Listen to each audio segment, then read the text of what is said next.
जय हिंद साथियों, जैसे कि आप ये नोटिफिकेशन देख सकते हैं एचएएल की तरफ से जारी किया गया अर्थात हिंदुस्तान एरोनॉटिक्स लिमिटेड की तरफ से ये नोटिफिकेशन आपको देखने को मिल रहा है, जिसका नोटिफिकेशन डेट आप यहाँ पर देख सकते हैं।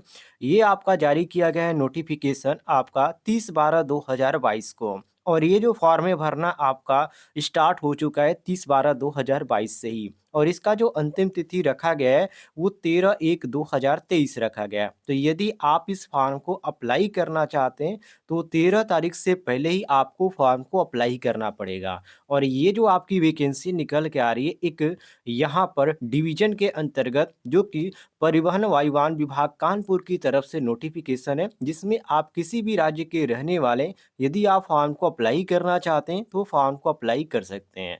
चलिए इसके बारे में आपको पूरी जानकारी देते हैं स्टेप बाय स्टेप, तो वीडियो को आप बिल्कुल कंप्लीट देखिएगा।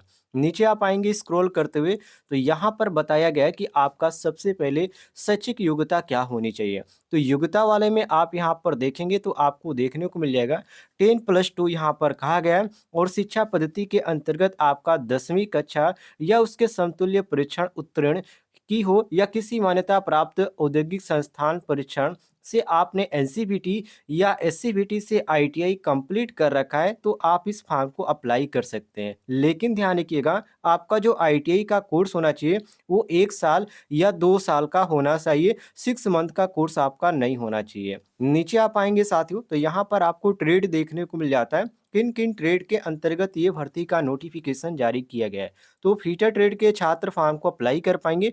पहले नंबर पे आपको फीटर देखने को मिलता है, टर्नर है, मशीनिस्ट है, वेल्डर है, इलेक्ट्रॉनिक मैकेनिक है, इलेक्ट्रीशियन है, इंस्ट्रूमेंट मैकेनिक है, रेफ्रिजरेशन एंड एयर कंडीशनिंग है। इसके बाद ड्रॉपमैन मैकेनिक आपको देखने को मिलता है। इसके बाद 10 नंबर पे कोपा है। इसके बाद यहाँ पर इंस्ट्रूमेंट मैकेनिक और यहाँ पर ड्रॉपमैन सिविल दोनों के लिए देखने को मिल जाता है।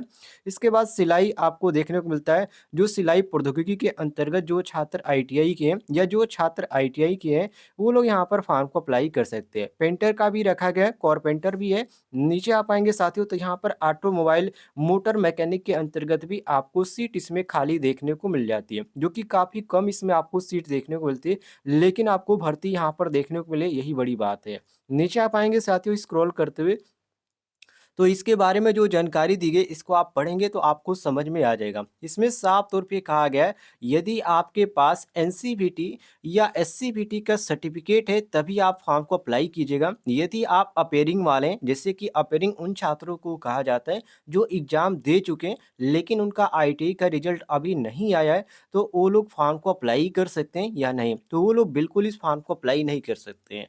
और इस फॉर्म को सभी लोग फॉर्म को अप्लाई नहीं कर पाएंगे जो छात्र 2020 में या 2021 में या 2000 आईटीआई यहाँ पर 22 में आईटीआई वो पास किए एनसीवीटी से या एससीवीटी से, वही लोग फॉर्म को अप्लाई कर पाएंगे। नीचे आप आएंगे साथियों तो यहाँ पर जो बताया जाता है वेरिफिकेशन की टोट की जो यहाँ पर जो शैक्षिक योग्यता होनी चाहिए वो क्या होनी चाहिए, तो मैंने आपको ऊपर बता ही दिया है कि इसमें आपका इंटरमीडिएट होना चाहिए या आप 10वीं प्लस आईटीआई कंप्लीट कर चुके हैं तो आप फॉर्म को अप्लाई कर सकते हैं। जिसमें आपको देखने को मिल जाता है जो कि वोकेशनल जो ट्रेड सूची है आपको यहाँ पर 5 टोटल देखने को मिल जाती है। नीचे आप आएंगे स्क्रॉल करते हुए तो यहाँ पर बताया गया है कि सबसे पहले आपको क्या करना पड़ेगा यदि आप फॉर्म को अप्लाई करना चाहते हैं तो देखिए इसमें लिखा गया है शिशु अधिनियम के अधीन जिन्होंने पहले से अप्रेंटिसशिप प्रशिक्षण प्रारंभ कर दी हो, प्राप्त कर रहे हो या उनके लिए पात्र नहीं है। कहने का मतलब ये कि जो छात्र पहले से अप्रेंटिसशिप कहीं भी की है, ठीक है,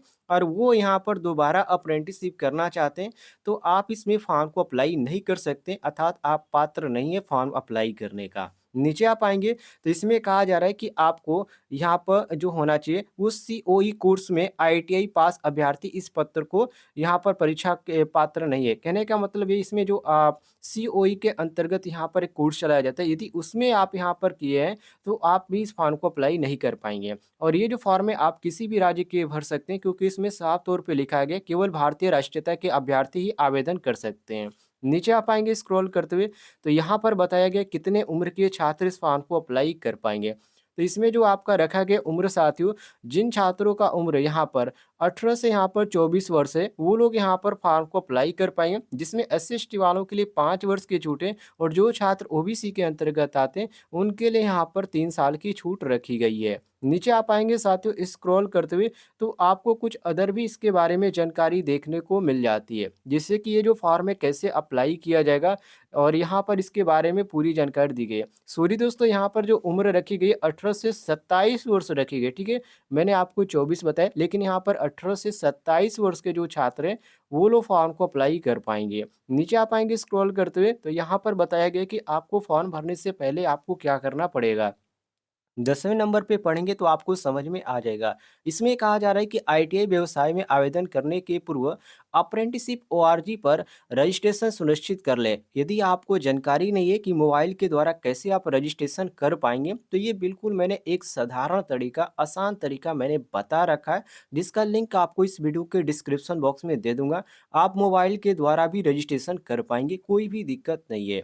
नीचे आप आएंगे साथियों, तो अब यहाँ पर बताया जाएगा आपको कि यहाँ पर जो आप फॉर्म है कैसे भर पाएँगे। तो ये जो फॉर्म है आपका ऑफ़लाइन भरा जाएगा और आपको डाक द्वारा यहाँ पर जो पता दिया गया इसी पर सभी फॉर्म को आप सही तरीके से भरकर क्या करेंगे, सबमिट करेंगे। तो इसी ये पते पर आपको भेजना है और यहाँ पर नीचे आप आएँगे तो यहाँ पर बताया जा रहा है कि ये जो आपका फॉर्म है हाथों हाथ स्वीकार नहीं किया जाएगा। बहुत सारे छात्र यहाँ पर होंगे नज़दीकी के होंगे, तो वो सोच रहे होंगे कि हम यहाँ पर जाके हाथों हाथ फॉर्म को दे देंगे, तो ये बिल्कुल ये एक्सेप्ट नहीं किया जाएगा।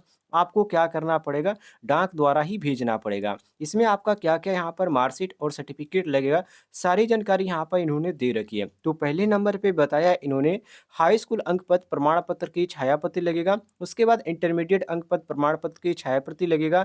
तीसरे नंबर पे कहा जा रहा है आईटीआई अंक पत्र इंटरनेट डाउनलोडिंग रिजल्ट की छायाप्रति लगेगा और फोर्थ नंबर पे कहा जा रहा है आईटीआई नेशनल ट्रेड सर्टिफिकेट, अर्थात जिसने आप आईटीआई किया है एनसीबीटी या एससीबीटी से, वो लोग फॉर्म को अप्लाई कर पाएंगे, तो उसका भी यहाँ पर 2 कॉपी लगने वाला है। यहाँ पर 5 नंबर पे देखने को मिल जाता है एनसीबीटी पोर्टल पर आईटीआई अप्रेंटिसशिप पंजीकरण प्रोफाइल का 6 प्रति लगेगा, जो कि मैंने आपको बता दिया है कि कैसे आप अप्रेंटिसशिप का रजिस्ट्रेशन कर पाएंगे। लिंक आपको इस वीडियो के डिस्क्रिप्शन में मिल जाएगा।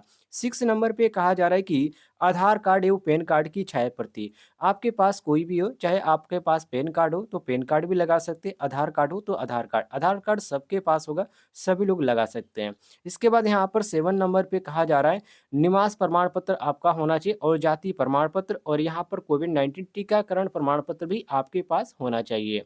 नीचे आप आएँगे साथियों स्क्रॉल करते हुए, तो यहाँ पर बताया जा रहा है कि अधिक जानकारी आप कोई चाहते हैं, जैसे कि आपको कुछ कन्फ्यूजन है इसके बारे में जानकारी आपको चाहिए, तो यहाँ पर आपको दूरभाषा संख्या देखने को मिल जाती है और ये आपका 8 बजे से 4 बजे तक ही आपका अलाउ है। इतने में आप चाहें तो संपर्क करके कोई जानकारी आप पूछना चाहते हैं, तो पूछ भी सकते हैं, कोई भी दिक्कत नहीं है। यदि आपको वैकेंसी से संबंधित कोई भी जानकारी चाहिए, तो कमेंट बॉक्स में पूछ लीजिएगा, आपको जानकारी मिल जाएगी।